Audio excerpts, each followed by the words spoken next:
그런 경우 같은 경우에 대학들도 바보가 아니거든요. 그러면 분명히 거기에 대해서 변별을 할 수 있는 여러 가지 장치들을 만들 겁니다.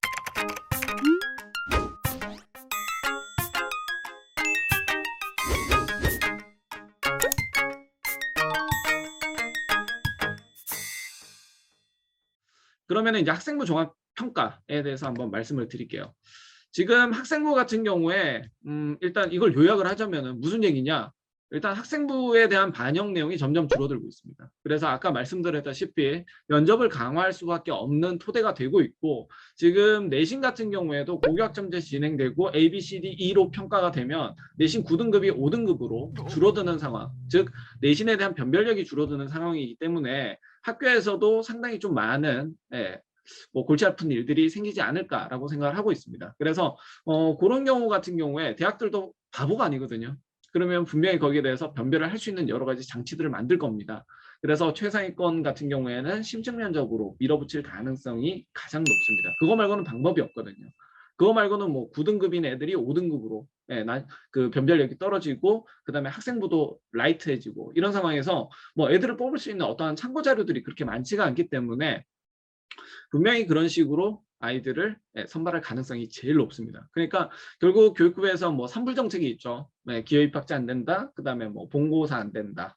그다음 고교 등급제 안 된다. 뭐 이런 얘기들이 있었는데, 지금 대학 본고사 같은 경우에는 본고사 안 된다 안 된다라고 이야기를 하지만 실제로 학교의 심층 면접 난이도 자체가 정말 만만치 않기 때문에, 특히 서울대가 진짜 만만치 않거든요.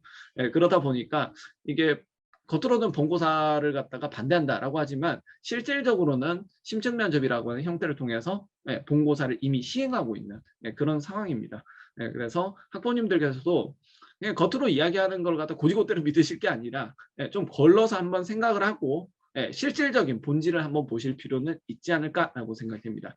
그래서 지금 현재 학생부 같은 경우에는 매우 라이트합니다. 예전에는 뭐 1000자까지 써대던 뭐 자율활동이나 이런 부분들이 점점 줄어가지고 5500자로 이제 그렇게 자리를 잡았고요. 진로활동은 700자, 나머지는 거의 대부분 뭐 500자 정도 수준으로 줄었습니다. 그리고 뭐 자율 동아리 안 돼요. 그다음에 청소년 단체 활동 미기재 돼요. 그다음에 소논문도 안 된다 그래요. 개인 봉사활동 실적도 안 넣는다 그래요. 그러니까 다 이제 대입 미반영이죠. 이러다 보니까 애들을 평가할 수 있는 지표가 정말 적습니다. 그러니까 대학들 같은 경우에는 본고사 형태의 대학별고사를 진행할 수밖에 없는 그런 상황이 되고 있다. 이렇게 알아두시면 되겠습니다. 이거는 제가 설명이 뭐 오프라인이나 온라인에서 많이 말씀을 드렸기 때문에 그냥 간단하게 훑어내고 진행을 하겠습니다. 자, ABC 지원자 중에서 사실은 이제 B 지원자가 상당히 어떻게 보면 스펙적인 차원에 있어서는 상당히 좀 우수하다라고 평가받을 수 있는 여지들이 있습니다. 그럼에도 불구하고 지원자 A가 종합적인 부분에 있어서 우수의 등급을 받아서 최종적으로 볼 때는 이렇게 상위 5%로 최종 합격을 한 반면에 지원자 B는 상위 15%를 차지했습니다. 1단계 합격이란 얘기는 결국 최종에는 합격하지 못했다는 얘기고요. 최종 합격을 못했다는 얘기는 결국은 면접을 못 봤다는 얘기입니다. 그러면은 여기 있는 내용들을 전부 다 읊어봤을 때 얘가 실제로 진행했는지 안 했는지 면접에서 걸러내거든요. 그러니까 동국대 학종 같은 경우에는 뭐 지시문 면접이나 이런 부분이 아니라 일반 학생부 면접이었기 때문에 그렇게 뭐 까다롭거나 이런 부분의 면접은 아닙니다. 그러니까 학생부에 했던 내용을 실질적으로 했냐 안 했냐를 팩트 체크를 하는 그런 부분들이고요. 실제로 이제 학생부 종합전형 지원하는 학생들 자기소개서를 작성하다 보면은 본인이 고등학교 1, 2학년 때 뭘 했는지 모르는 학생들이 태반입니다. 그러니까 지금 여기에 보면은 1학년 때 동아리 활동으로 웨어러블 디바이스하고 에너지 하베스팅 기술에 대해서 기사를 작성했대요. 근데 여기에 대해서 물어보면 몰라요. 그게 문제라는 거죠.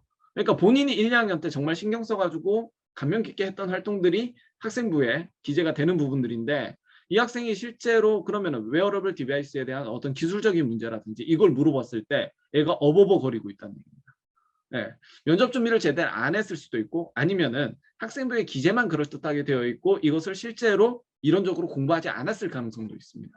그러니까 학생부 관리뿐만 아니라 뒤에 면접 준비도 해야 되는 부분들이 있고, 실제로 학생부 그 관리를 할 때 그냥 타이틀만 적어두는 게 아니라 실제로 공부를 하고 본인이 학습을 해야 나중에 면접 준비 기간 자체가 짧아집니다. 그러니까 실제로 서류 발표가 나고요. 서류 합격을 했을 때 실제 면접까지 이제 이어지는 기간이 뭐 대략 한 일주일에서 한 열흘 정도예요. 그러니까 일주일에서 열흘 정도 안에 면접을 갖다 다 끝내놔야 된다는 얘기입니다. 예, 근데 이걸 갖다 좀 미리미리 해두면 좋은데 어머님들 미리미리 잘 안 하시잖아요. 그죠? 예, 원서 6개 썼다고 해서 이거 서류 다 붙을 거다 이런 생각을 잘 안 하시기 때문에 서류 합격 발표가 나면 그때부터 시작을 하세요. 근데 문제는 뭐냐면은 이게 그래도 기초가 좀 잘 돼 있고 면접이나 이런 부분을 되게 익숙하게 잘하는 학생들은 예, 그래도 뭘 해도 되는 애들은 예, 5일 안에 이 준비가 끝납니다. 근데 그러지 않는 애들이 거의 한 70% 이상이에요. 예, 그러다 보니까 얘네들은 5일 동안 일단 안 하는 것보단 낫겠지만 예, 본인이 진짜 난감해하는 질문이 갑툭튀 해버리면은 이건 정말 대응이 안 된다는 얘기입니다. 더더군다나 심층 면접 형태의 어떤 그런 제시문 기반의 면접인 경우에는 정말 대응이 안 되는 경우가 되게 많습니다. 예, 그러니까 논술 같은 경우에도 어떻게 보면 꾸준하게 하면은 연초부터 그러니까 고3 때 칠 거면은 고3 1월부터는 진행을 해서 이렇게 논술을 진행하는 부분인데 예, 그래서 서영고 상위권에 있는 이런 심층 면접 같은 경우에는 꾸준하게 진행하지 않은 학생들 같은 경우에 퀄리티 차이가 너무 많이 나요. 그래서 사실은 미리미리 준비하는 게 가장 좋습니다. 예, 가장 좋고 그게 안 된다 하더라도 어쨌든 시험 전에는 무조건 면접 준비를 갖다 한 5일 정도는 넉넉하게 잡고 예, 뭐 하루당 시뮬레이션을 갖다가 5회에서 10회 정도는 해줘야 예, 진행이 될 수 있는 부분이고요. 그래서 ABC 같은 경우에 보면은 지원자 A 같은 경우에 특징적으로 뭐 수학이나 물리학, 공학 다양한 장르의 독서를 했고요. 예, 얘는 전공과 관련된 부분을 했고 얘는 과학 위주의 독서활동, 즉 전공과 연계는 그렇게 되지 않고 과학 위주의 독서활동이기 때문에 난이도가 상당히 낮았다는 얘기입니다. 그래서 저희가 이제 학생부 컨설팅을 진행할 때 하는 방식은 깔때기 형식이에요. 깔때기 뒤로 엎어놓은 형식. 왜 그러냐면은 1학년 때는 일단 교과 내지는 여러 가지 교양을 쌓기 위한 광범위한 독서를 추천을 합니다. 그리고 2학년의 독서 목록을 딱 봤을 때 아, 이 학생은 이 전공으로 가겠구나 정도를 알 수 있는 독서 목록을 짜죠. 예, 그리고 나서 3학년 때는 아, 이 학생이 목표로 한 전공에 가기 위해서 난이도를 올렸구나 정도의 판단이 될 수 있는 독서 목록을 짭니다. 예, 그런 식으로 독서 목록을 해주는 게 좋고요. 예, 그 다음에 이 A, B, C 중에서 교과에서 이제 좀 차이가 나는 부분들은 이 부분들이죠. 이 학생은 기하도 하고요. 공학 일반 그리고 여기 있는 기계 일반이라고 하는 이 과목들이 나왔습니다. 그러니까 지원자 A는 학교 덕을 좀 본 거예요. 왜냐? 기계 일반을 모든 학교에서 다 개설하지는 않았거든요. 예, 그래서 이 기계 일반은 사실 전문교과 2 과목에 있는 예, 특성화고에서 주로 개설하는 과목 중에 하나입니다. 예, 그렇기 때문에 이 학생은 학교에서 센스 있게 예, 또 이 기계 일반이라고 하는 과목을 깔았기 때문에 진행될 수 있는 부분이었고 예, 그 다음에 뭐 기하나 물투, 공학 일반, 지구학투 공대에서 필요로 하는 과목들을 어느 정도 이수를 한 학생이죠. 자, 근데 지원자 B 같은 경우에는 보시죠. 예, 일단 뭐가 없냐? 기하가 없죠. 그리고 공학 일반이나 기계 일반이 없어요. 그러니까 우수하긴 하지만 얘만큼 엑셀런트하지는 않다. 그래도 평타는 쳤네 정도가 되는데 문제는 지원자 C 같은 경우에는 없는 게 있어요. 화학생명 2를 깔았습니다. 그죠? 그리고 물리 2가 없어요. 자, 이 얘기는 뭐냐? 이 학생은 과연 공대를 가려고 했던 학생이 맞을까라고 하는 물음표가 찍히는 부분이 있다는 얘기입니다. 네, 그래서 이 학생이 분명히 물리2가 있었을 텐데 물리2를 갖다가 수강을 하지 않고 네, 화학2와 생명2만 했다. 그러면 이 학생은 과연 공대로 올 준비가 되어 있을까? 라고 물음표가 된다는 얘기입니다. 자, 그래서 지원자 C 같은 경우에는 네, 결국 서류조차도 통과를 못하는 부분들이었어요.